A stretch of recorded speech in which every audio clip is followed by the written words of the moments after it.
Deku versus All Might, a topic a lot of people discuss in MHA Inverse, and a big point in pivotal scaling for the series.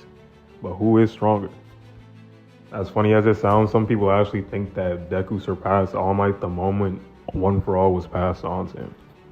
All because of the statement you see right here. But it's really funny because all you literally have to do is watch more, and at the end of season 2, when All Might fights Bakugo and Deku, holding back, this happens. Keep in mind, they were badly injured after this fight, and All Might was still holding back in order not to murk both of them. So, yeah, that should go all the way out the window. The real statement to look for is here, where it shows that not only do you have to pass on the quirk for you to get stronger, but you have to cultivate and draw out the potential. So now that we've established that, when does Deku do this? When does he bring out that potential? A lot of people think that this happens in the first war arc, where we get that statement that 75% Shiggy is already at All Might's level. But then again, literally reading one more panel from not only a S-class in intelligence, but the guy who quite literally did his surgery, correcting Endeavor and telling him that he is indeed not on All Might's level, and this would have caused excessive damage to his brain if he was. But not only is this debunked by statements, but feats later as well.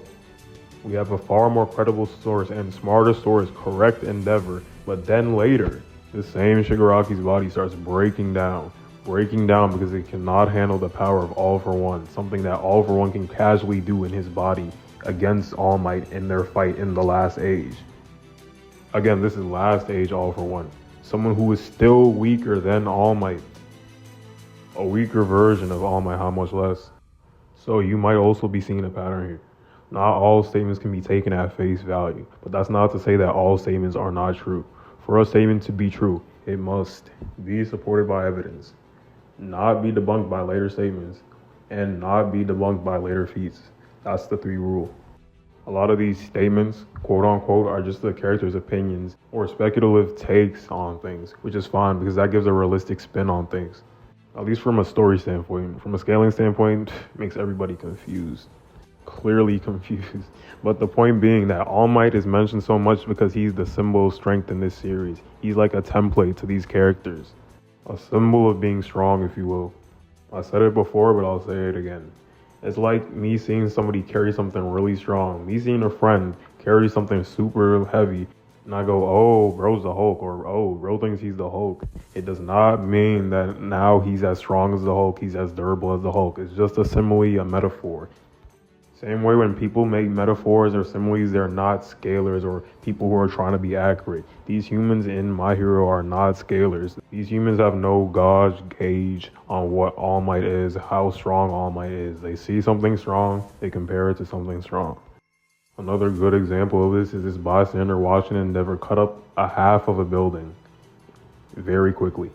This is nowhere near even Endeavor's strongest move or fastest move, and yet this bystander calls it godlike.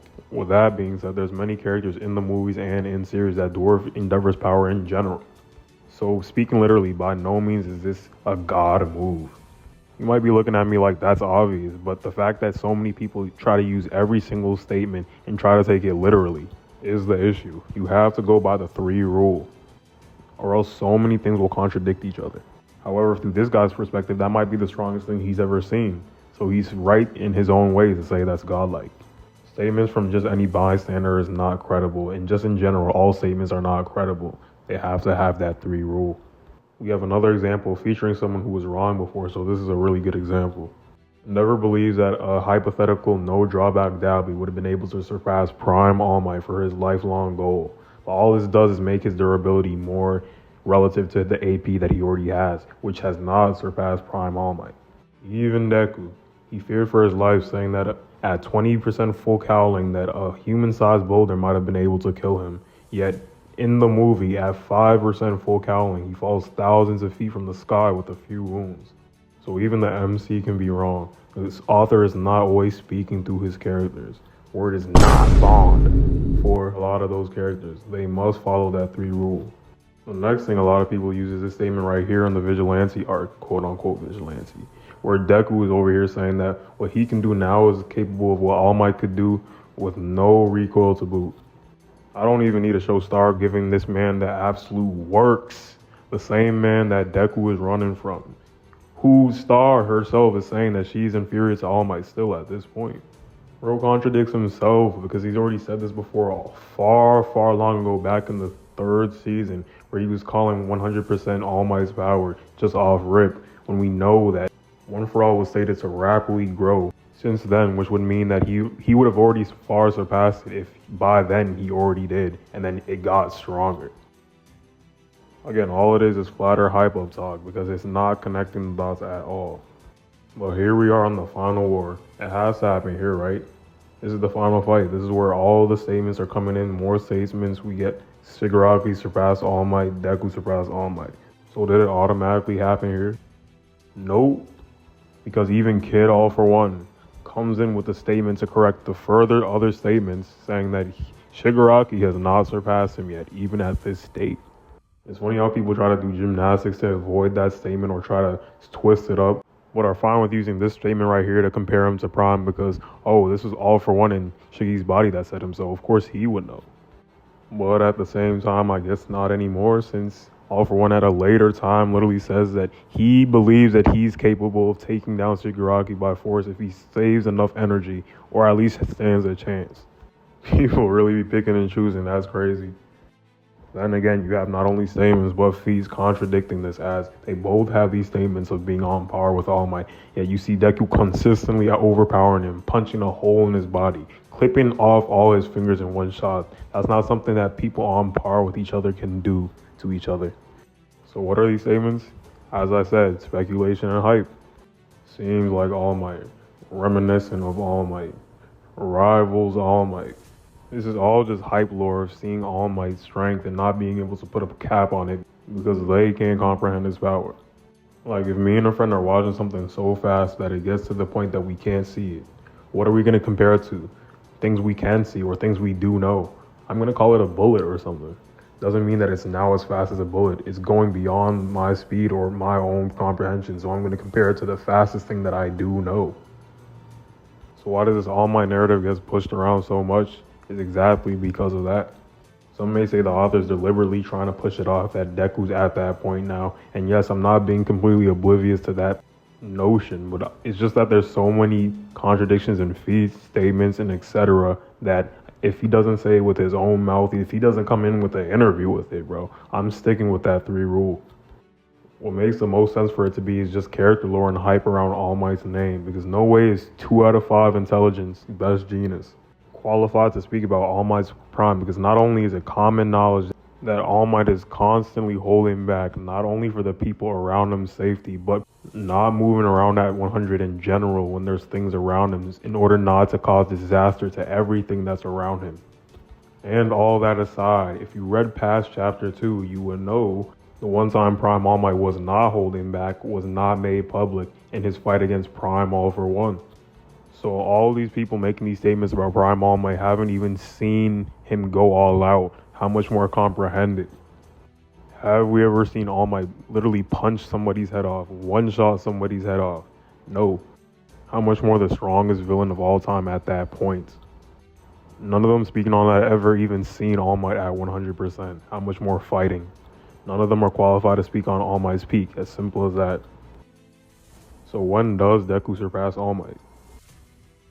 The answer is at the very last moment of the war. And as crazy as that sounds, that's where the 3 rule hits. That is exactly where it passes.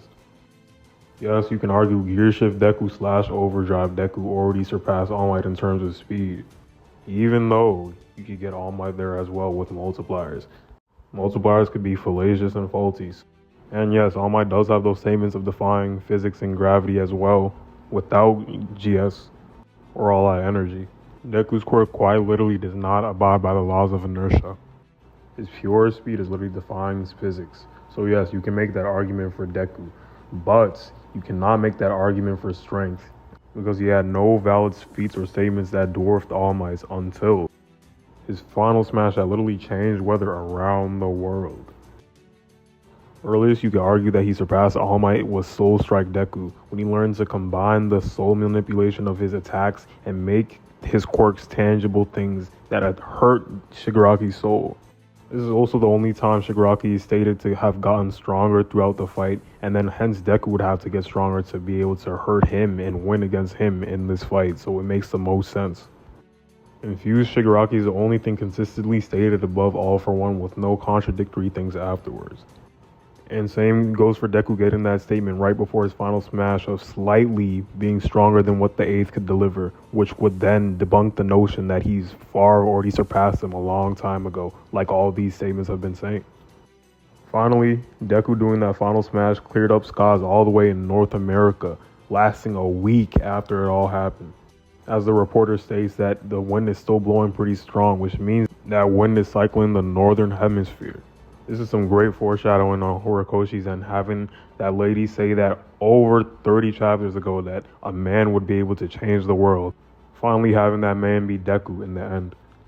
Multipliers aside, which could also apply to Deku anyway, All Might has never changed the weather on this scale. This is truly where you can say that he surpassed him. Sure, you can say that there's wiggle room to say that, oh, this is the author's intent, it was already there anyways, yada yada. But if so, Hori did a terrible job at doing it, displaying that Deku already surpassed All Might. If that is the case, All Might is him, bro. He got so many feats that Mog, anything Deku has done up until that point, bro, is actually crazy. But I understand if he was trying to go for the humble approach with Deku, since even after the big fight, when Deku loses his powers and everything, All Might is still the face of the hero world. We see people looking up to All Might as that idol still. But in a way, I think that's beautiful because it reminds me of Saitama. It feels like Deku being a true hero and the strongest ever, it doesn't matter to him that he doesn't have that fame because in the end, he knows that he did what was right. Anyways, there's your answer. Saying that Deku surpassed All Might a long time ago only downplays the verse because he wasn't doing things anywhere near the level of that final smash before this. So that would mean that the second strongest hero in history, second strongest character in history is also below all of that, which means the rest of the verse is as well. So there you have it. Deku's final smash is what truly makes him surpass all. Thanks for tuning in. Peace out and justice for all.